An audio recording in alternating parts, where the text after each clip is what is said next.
Bienvenue dans ce nouvel épisode de Ça déborde, le podcast Nature Peinture qui t'aide à faire autrement, à devenir ta priorité et à prendre soin de toi sans culpabiliser. Je m'appelle Lucille, je suis psychopraticienne et ici je te parle de mon parcours, mes galères, mes réussites, mes coups de cœur, mes coups de gueule aussi et les clés qui m'ont aidé à avancer et que j'ai à cœur de partager avec toi. Pour que tu apprennes à mieux te connaître, à dépasser tes peurs et tes doutes, pour laisser enfin déborder pleinement qui tu es. Alors installe-toi confortablement et c'est parti. Bonne écoute! Et coucou, je suis ravie de vous retrouver pour ce nouvel épisode de podcast comme tous les vendredis matins. Alors cette semaine, je me suis interrogée pas mal sur l'idée de parfois s'excuser au lieu de remercier. Alors, c'est arrivé par différents biais. Comme d'habitude, c'est un sujet qui a été assez récurrent dans ma semaine, dans mes accompagnements en individuel. Et je suis aussi en ce moment en train d'être dans un accompagnement, mais pour moi, en fait. Je me fais accompagner pour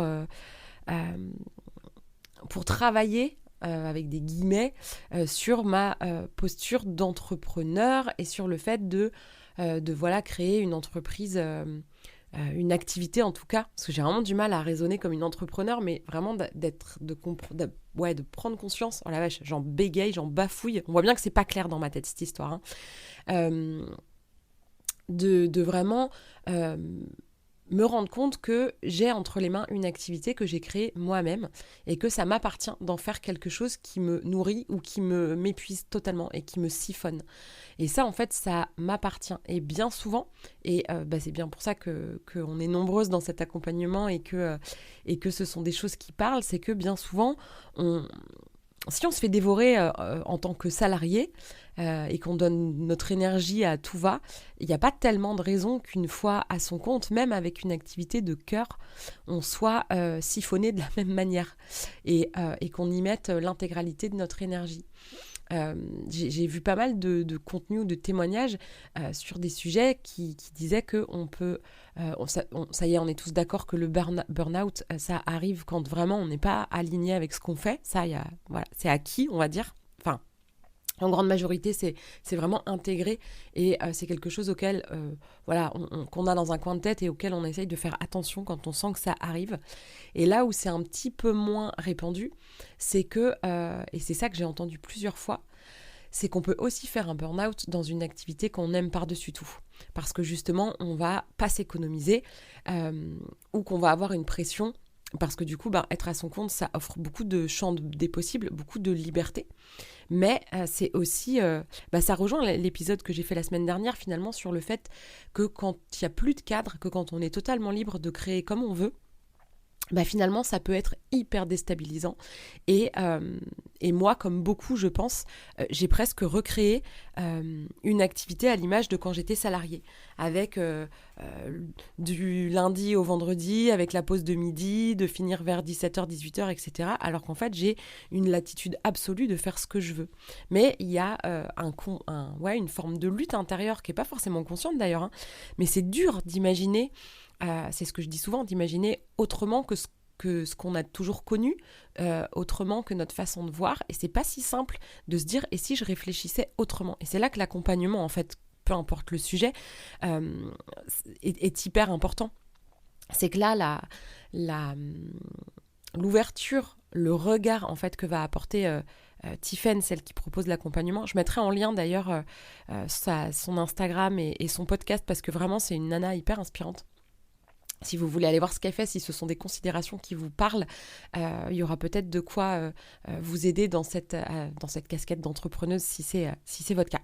Bref, donc tout ça pour dire que c'est pas si simple de voir les choses autrement que de son propre point de vue, à travers ce qu'on connaît déjà, à travers les valeurs qu'on nous a transmises, que ce soit notre famille, l'école, les différents métiers qu'on a pu avoir avec les différentes philosophies d'entreprise, etc., différentes visions en fait de l'entrepreneuriat dans lesquelles on a pu être salarié, etc. Et c'est pas si simple en fait de se dire j'ai mis un petit temps par exemple à pas faire de pause le midi.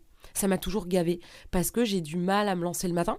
j'ai besoin de temps. Tu vois, là, il est 10h30. Depuis 8h30, je suis assise devant mon ordinateur et je m'étais dit, ouais, à 8h30, 9h, je commence mon podcast. Il est 10h30. J'y arrive pas. Alors après, j'ai pas rien fait. Hein. J'ai répondu à des demandes de rendez-vous. J'ai fait quelques petites stories. Je suis en train de gérer pour faire pour aller à un café réseau demain matin. Enfin voilà, j'ai pas rien fait. Mais j'ai pas fait ce que j'avais décidé de faire à l'heure où j'avais décidé de le faire parce qu'il y a une espèce d'inertie à enclencher. Et en fait, quand je m'enclenche pour de vrai à 10h30 et qu'il faut que je m'arrête à midi, et que ça refait la même à 14h, et en plus, voilà, ça me saoule en fait. Donc je préfère bosser jusqu'à 15h, 15h30 et faire une pause en fait à ce moment-là, manger un petit truc. Et finalement, ça, c'est un truc, c'est pas si simple de se dire, et si je faisais mes horaires comme je veux ? Donc, c'est vraiment l'idée de pouvoir s'autoriser à voir les choses autrement. Alors on dirait que je m'éloigne de mon sujet principal qui est entre dire merci et dire désolé, mais il y a un lien. En général, je me disperse de tous les côtés, mais je reviens toujours à peu près à mon fil conducteur. Donc en fait, cette semaine, dans l'accompagnement de Tiffaine, c'est pour ça que je parlais de ça et que j'ai digressé, ma petite spécialité, elle disait qu'il y a une posture de... On est tous, enfin bien souvent, on est très bon à donner. Et qu'on est tous plus ou moins nuls à recevoir. Et elle dit quand on crée son activité, alors là je vais parler de ça parce que c'est sous ce prisme-là, mais dans la vie en fait c'est pareil pour plein de sujets. Elle dit en fait, tu vas te dire que tu voudrais faire 2 000, 3 000, 5 000, 10 000, 15 000 euros de chiffre d'affaires mensuel par exemple. Et donc voilà, que tu te dis que tu es prêt à recevoir ça, que tu te mets dans une posture d'ouverture, que voilà, tu mets peut-être en place la structure d'entreprise qui correspond à tes objectifs, je sais pas moi, les outils qui vont correspondre à la masse de clients à gérer, que ça va représenter, etc. Bref, tu vas faire tout ça, sauf qu'en fait, il y a une part beaucoup plus invisible et beaucoup plus énergétique, mais qui, moi, je crois profondément a énormément de poids, c'est de ne pas être si prêt que ça à recevoir. Et elle donnait l'exemple de dire est-ce que ça t'est déjà arrivé d'aller boire un café avec une copine ou d'aller déjeuner avec une copine et qu'elle te dise bah vas-y je t'invite et de dire non mais non tu vas pas faire ça, attends là, c'est bon je paye machin, et cette espèce de bataille pour allez quoi, 15 balles de repas ou même 2 euros de café quoi. Il y a peut-être un peu moins de lutte avec un café, mais je pense que vous n'êtes pas si nombreux et nombreuses là en écoutant. Si on vous dit bah tiens je t'offre un café, je te l'offre, de vraiment accepter. Ou alors c'est parce que tu dis bah on reprend un café et c'est moi qui paye le prochain. Du coup comme ça revient au même quoi. Mais vraiment juste de recevoir un vrai cadeau, un truc que on t'offre. Là je parle d'un truc concret comme un café ou un déjeuner, mais quand on voit comment c'est difficile parfois d'accepter un petit truc comme ça qu'on nous donne, que la vie nous donne, que nos amis nous donnent, etc. Eh ben, c'est pas si simple de recevoir ça, en fait, gratuitement, vraiment, en fait, sans retour, sans occasion particulière. Et ça, c'est quelque chose dont j'avais quand même pris conscience et j'ai pas forcément réussi à le modifier, mais en tout cas, à chaque fois, ça me vient et je fais l'effort de dire, ok, merci, en fait, et juste de dire merci à ce qui s'offre à toi. Il y a aussi ça, quand on parle des pratiques de gratitude, etc., c'est un peu ce truc-là. Alors, c'est pas un peu le truc forcé de dire merci d'être en vie, merci de la nature, merci, etc. Faut vraiment qu'il y ait quelque chose à l'intérieur où on ressent le sens que ça a, en fait, d'être vivant, le sens que ça a, de voir la nature. Là, je suis en train de lever la tête et par la fenêtre, je vois l'arbre qui est orange d'automne, magnifique, même si c'est pas ma saison préférée, l'automne, c'est quand même extraordinairement beau. Donc voilà, c'est super beau. Et effectivement, de se dire, waouh, mais quelle chance, en fait, d'avoir ces 5 sens et de pouvoir regarder, sentir, toucher, respirer, etc. C'est hyper important, en fait, de savoir déjà apprécier ce qu'on a pour pouvoir s'ouvrir à plus, parce que si on n'est jamais satisfait de ce qu'on a dans l'instant, bah finalement, ce qu'il y aura demain ne va pas forcément combler cette sensation de manque. Donc d'apprendre à être dans quelque chose de plus présent et de remercier réellement, en fait, pour ce que tu as au cours d'une journée, mais ça peut vraiment être des trucs hyper basiques, parce qu'en fait, ce qui est basique ne l'est pas tant que ça. On se rend plus compte de la chance qu'on a d'être en bonne santé Et les meilleurs moments où on se rend compte à quel point c'est important d'être en bonne santé, c'est quand on est malade en fait. Mais tous les jours, on oublie en fait la chance qu'on a parce que ça avance. On oublie comme c'est agréable les choses qui fonctionnent. Et quand tout d'un coup ça tombe en panne, on est là, oh merde, putain, ça marche plus, c'est chiant. Hein. Et du coup, de même pas profiter finalement des moments où ça marche. Parce que juste c'est normal. Et en fait, c'est quelque chose qu'il faut avoir dans un coin de tête, d'arrêter de trouver que tout est normal et de aussi savoir se réjouir. Et je parle pas d'un truc un peu béni oui-oui, un peu qui serait pas incarné, qui se ressentirait pas de l'intérieur. Je dis pas qu'il faut être en béatitude du matin au soir devant l'intégralité de la vie.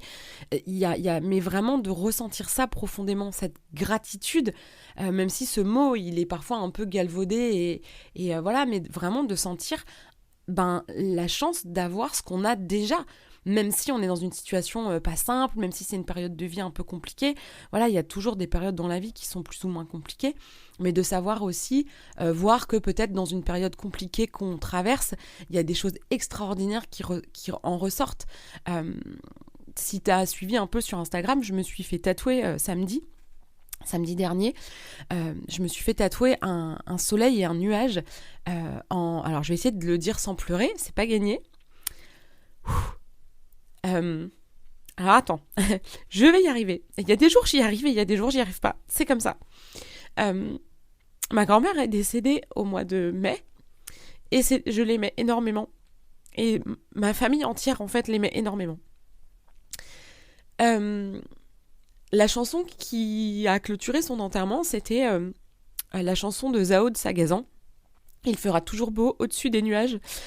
Et donc cette chanson résonne de manière très particulière pour nous maintenant. On l'écoutera plus jamais comme on pouvait l'écouter avant. Ah, je suis désolée. C'est marrant, hein? Non, je vais dire merci en fait d'accueillir ces larmes-là et pas désolée. Ça va faire très bien écho à au message que j'ai envie de donner dans ce podcast. Et en fait, j'ai raconté à mes proches ce moment en fait de tatouage. J'ai gagné un tatouage sur Instagram. J'ai rencontré une jeune femme, du coup, qui est une jeune femme extraordinaire. On a eu beaucoup de points communs dans des choses très rigolotes, dans notre passion pour les gros mots et particulièrement pour le mot putain.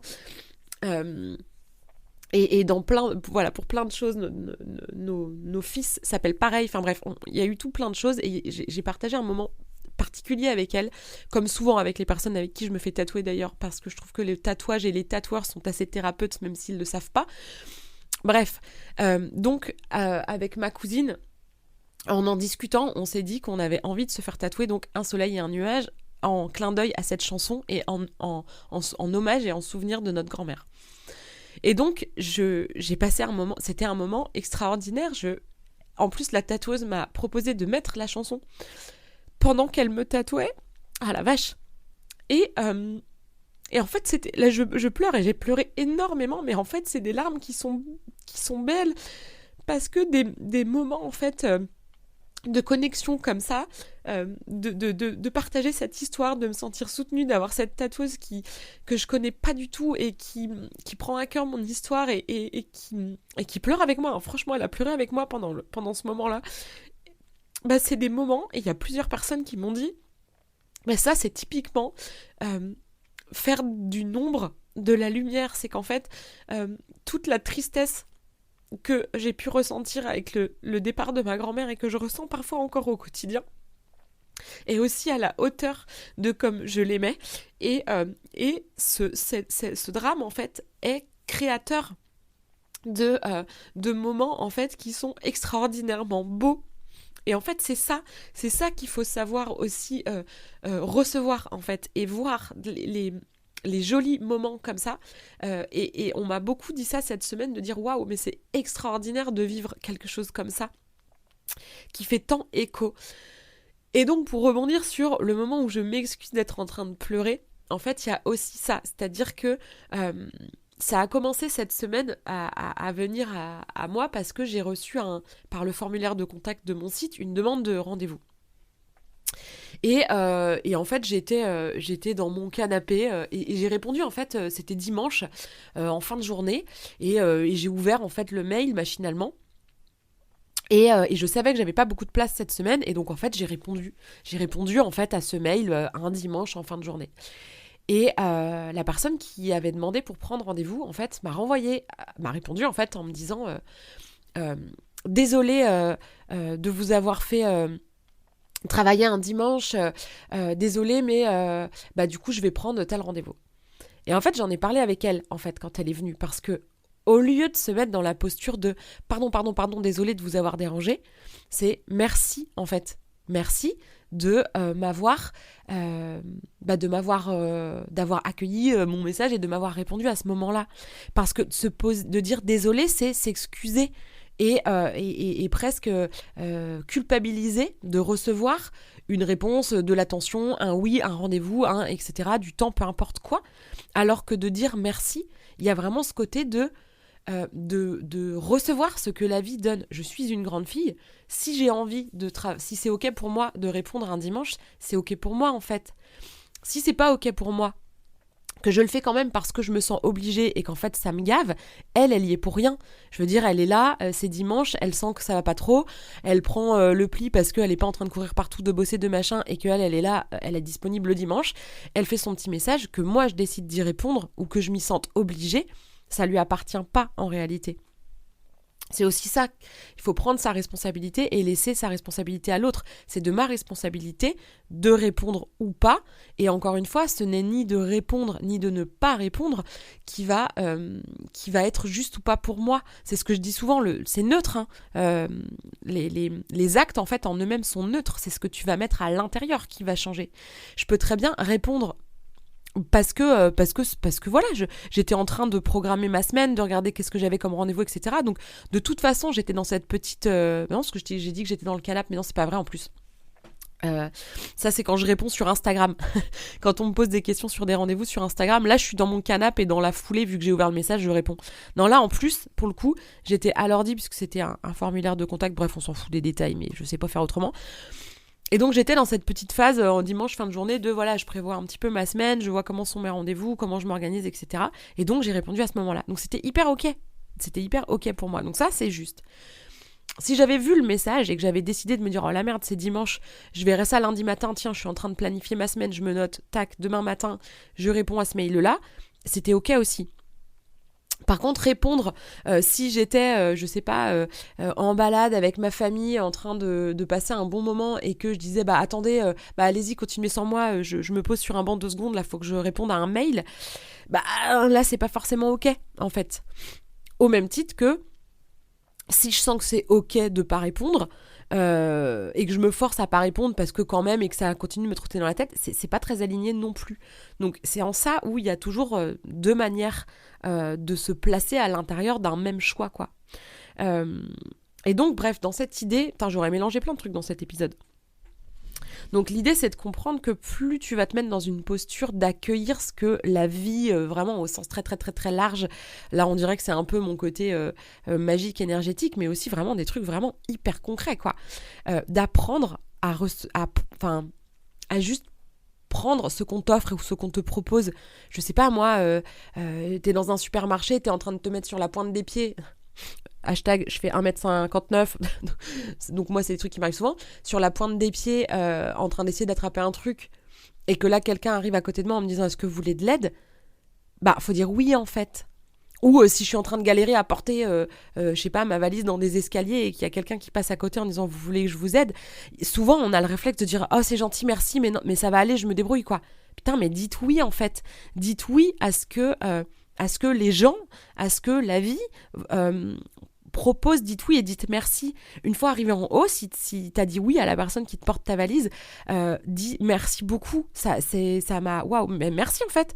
Plutôt que de dire désolé de vous avoir embêté, j'espère que ça vous a pas retardé. Parce que la posture est pas du tout la même. Il y a une posture d'accueil, vraiment, d'ouverture, et il y a une posture de repli un peu.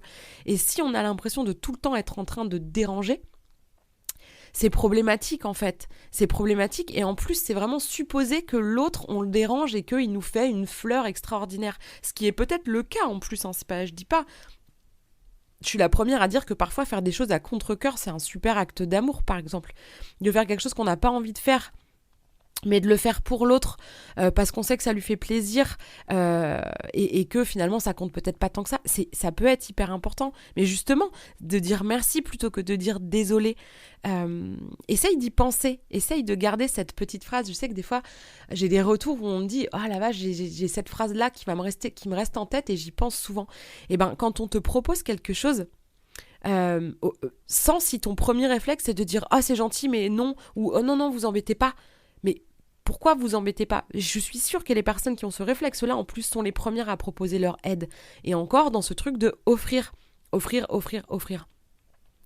Te prendre la tête pour organiser une surprise pour quelqu'un en ayant prévu le thème en fonction de ce que cette personne aime, d'avoir trouvé le cadeau parfait, d'avoir fait une cagnotte, d'avoir couru après tout le monde pour récupérer l'argent, pour faire un beau cadeau commun et de faire un truc surprise et de faire de la logistique du machin, de donner de ton temps, etc.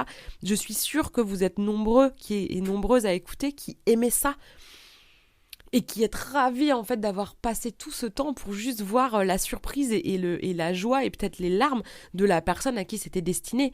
Sauf que si ça devait t'arriver, toi, qu'on t'organise un truc pareil, eh ben la majorité ont quand même ce premier réflexe de pas aimer être au centre, de pas aimer recevoir et d'être en fait hyper mal à l'aise que des gens aient passé autant de temps, autant d'attention, de se rendre compte que les gens nous connaissent bien, parce que le thème est parfait, qu'il y ait eu une vraie envie de nous faire plaisir, etc. Ça peut être... Il y a des personnes qui le vivent vraiment mal, presque, j'allais dire, qui sont vraiment gênées. Et donc, il faut bien comprendre dans ces petits comportements-là du quotidien qu'il y a un vrai sujet autour de ta capacité du coup à recevoir. Et j'ai aucun doute sur ta capacité à donner. Mais l'idée, c'est que, en fait, quand on donne et qu'on refuse de recevoir, c'est là où en fait on s'épuise et où on fait des burn-out, même si on aime ce qu'on fait. Parce qu'en fait, donner quand on le fait avec le cœur et que c'est gratuit. Alors je dis pas que c'est donner, ça peut pas impliquer une notion d'argent, mais quand je dis que c'est gratuit, ça veut dire que ça attend pas de retour, c'est vraiment juste pour faire plaisir. Et ben ça nourrit aussi en fait d'offrir et de donner de son temps, de son argent en achetant un truc qui compte, etc. Peu importe, mais de donner, c'est vrai que ça nourrit. Mais à un moment donné, recevoir, ça nourrit aussi. Et que donner même quand on aime, eh ben, parfois on est fatigué, parfois on aurait besoin de soutien, parfois on aurait besoin de repos. Et si on ne s'autorise pas à se reposer, si on ne s'autorise pas à dire que ça va pas quand ça va pas, à ses proches, eh ben, on se prive en fait de recevoir ce soutien. Si j'avais pas raconté mon histoire de nuage, j'aurais aussi pu juste dire bah voilà, je veux un nuage avec un soleil et ne pas expliquer. Et je dis pas que c'est quelque chose qu'il faut absolument faire, mais si je n'avais pas raconté mon histoire, et peut-être qu'elle en a rien à foutre en fait cette tatoueuse, mais je me suis pas posé la question en ce sens. J'ai eu envie de raconter pourquoi ce tatouage-là. Et j'en ai fait 4 d'un coup. Alors un que j'ai gagné chez elle et qui n'a pas... Enfin après je l'ai pas choisi pour rien et je lui ai quand même raconté. Il n'y a pas eu la démarche de me dire pourquoi celui-là en particulier. Les 3 autres, je lui ai expliqué en fait. Et peut-être qu'elle s'en fout ou peut-être pas. Et en fait, le fait de l'avoir raconté, ben c'est ça qui a créé aussi le moment incroyable. Parce que j'ai raconté l'histoire de la chanson, parce que du coup elle m'a proposé de mettre la chanson et que l'émotion a été décuplée à ce moment-là par l'intermédiaire de cette chanson et par le fait que du coup on était 2 à résonner en fait dans cette émotion-là. Donc c'est aussi des choses que d'accepter de recevoir ça, et pour recevoir ça parfois il faut aussi s'ouvrir, pas que donner sans se livrer, parce que c'est pas la même chose. Faut apprendre à se livrer et faut apprendre à recevoir, enfin il faut, pas comme si c'était une injonction, mais disons que entends que si tu fais ça, ça va profondément changer énormément de choses, vraiment. Et là, en parlant, c'est rigolo, je vois dans le reflet de l'écran, en fait, je me vois presque comme dans un miroir dans l'écran de mon ordinateur, et je vois mes boucles d'oreilles qui brillent. Et mes boucles d'oreilles, c'est une amie que je connais depuis très peu de temps, que je connais pas beaucoup d'ailleurs, depuis très peu de temps, qui s'appelle Sonia. Et Sonia, je sais que tu écoutes assidûment mes podcasts et je te fais un gros bisou. J'ai dîné chez elle samedi soir avec d'autres amis, on était 4. Et c'est pas mon anniversaire, je la connais pas beaucoup. Et je suis arrivée de mes tatouages en plus, donc avec beaucoup d'émotions déjà. Et en fait, elle me dit, écoute, j'ai un cadeau pour toi. Et il y a eu quelque chose de... fallait pas. Toi, cette phrase-là, oh, fallait pas, merci, mais fallait pas. Tu vas me sortir ça de ton vocabulaire. Comme le de rien. Je sais que je fais chier tout le monde avec ça. Arrêtez de dire de rien quand on vous dit merci. Parce qu'encore une fois, c'est ne pas recevoir le merci de l'autre. C'est pas de rien. Même si ça t'a rien coûté parce que c'était normal pour toi, parce que c'était naturel, ça a apporté quelque chose à l'autre. Donc c'est pas rien. C'est jamais rien. Et même si pour toi, c'était pas grand-chose, parfois pour l'autre, c'est énorme. Et en disant de rien, c'est comme si ça venait minimiser ce qui a pu être échangé. Donc, tu vas arrêter de dire de rien. Pense à chaque fois à ça. Quand tu vas dire de rien, dis, je sais pas, je t'en prie, avec plaisir, mais pas de rien. Et ne dis plus, fallait pas. Dis merci. Et en fait, j'ai senti ce truc. Et parce que je le sens, en fait, j'ai beau savoir tout ça, je le sens. J'ai senti ce moment où... mais tu vois, le premier truc que je dis, c'est mais c'est pas mon anniversaire. Il n'y a pas de raison, en fait. Il n'y a aucune raison que cette nana ait pensé à moi, enfin, ait voulu me faire un cadeau. Et en fait, juste, elle est rentrée dans une boutique, elle a vu ses boucles d'oreilles. Et quand elle les a vues, elle a fait « Oh, c'est Lucille ». Et elle n'a pas cherché. Elle les a prises, elle me les a offertes et j'ai été extrêmement touchée. Elles sont magnifiques et effectivement, j'ai l'impression qu'elles font partie de moi et toute la semaine, je les ai portées et toute la semaine, il n'y a pas eu un seul jour où quelqu'un m'a pas dit « Oh, la vache, tes boucles d'oreilles !» Il y a vraiment un délire sur mes boucles d'oreilles. Je mettrai la photo, tiens, avec les photos des cartes. Donc encore merci infiniment Sonia et vraiment j'accueille et je prends totalement ce cadeau même si parfois ça demande un peu un effort de conscience de dire waouh, je sens que ça me met un peu mal à l'aise et en même temps je prends ce cadeau juste pour ce qu'il est et merci. Donc voilà, petit exemple un peu tout simple qui peut arriver dans la vie. Et donc, ouvre-toi à ces trucs-là. Arrête de dire de rien et arrête de dire fallait pas. Et tu verras que ça changera plein de choses. Donc, je vais terminer en bafouillant, donc apparemment. Je vais terminer en parlant des cartes qui vont avec cet épisode. Et comme toujours, alors c'est peut-être moi qui cherche le lien, mais voilà, je trouve qu'il y a toujours une sacrée pertinence et toujours la même résonance entre mon tarot et l'oracle de Johanna. Le 2 de bâton, alors je le dis toujours pour les personnes qui auraient des notions en fait de tarot et à qui déjà ça donnerait énormément d'informations, ce qui n'est pas mon cas. Pour l'instant c'est assez intuitif et je l'utilise presque plus comme un oracle où je vais saisir de l'information dans l'illustration. Donc en fait c'est une jeune femme qui est assise par terre devant une grande fenêtre. Devant elle il y a un globe et un poster avec un van et une planche de surf posée sur le van. On sent qu'elle a réfléchi à un projet ou que c'est quelque chose un peu dont elle rêve ou voilà. Il y a ça devant elle et il y a un bâton posé derrière elle dans l'angle de la pièce et elle tient un bâton dans la main et elle regarde dehors. Alors ces bâtons, pour quand même manier mon tarot, souvent dans les différents dessins avec quand on tombe dans les cartes de bâton, souvent il y a une flamme, souvent c'est allumé. Et là en fait c'est pas allumé. Les bâtons sont éteints. Et il y en a un qu'elle tient quand même, par contre.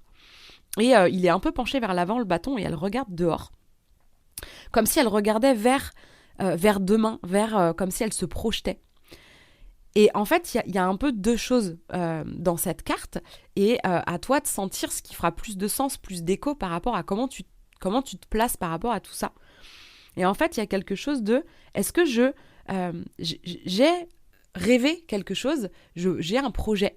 Manifestement, il a été quand même vraiment réfléchi. Il y a des trucs concrets qui sont posés devant elle autour de ça. Donc, il y a quelque chose de... c'est ça que je veux, je le sais. Est-ce qu'elle est assise par terre un peu rêveuse ? Est-ce qu'elle est vraiment en train de se dire « je vais le faire » ? Je suis pas sûre. Il manque pas grand-chose, mais je suis pas sûre. L'autre carte, c'est une carte avec un soleil et une lune, et elle s'appelle Magie, et la petite phrase c'est « Je crois au miracle de la vie ». Et moi je crois aussi profondément au miracle de la vie, mais je ne crois pas que ça tombe du ciel tout seul. Ça tombe du ciel, mais pas tout seul. Ça tombe du ciel en soutien, j'ai envie de dire. Pour moi, la magie de la vie, en fait, c'est un soutien. C'est-à-dire que quand tu te mobilises pour des choses qui comptent réellement pour toi, et que tu es prêt à recevoir en fait le concret de ce que tu rêves,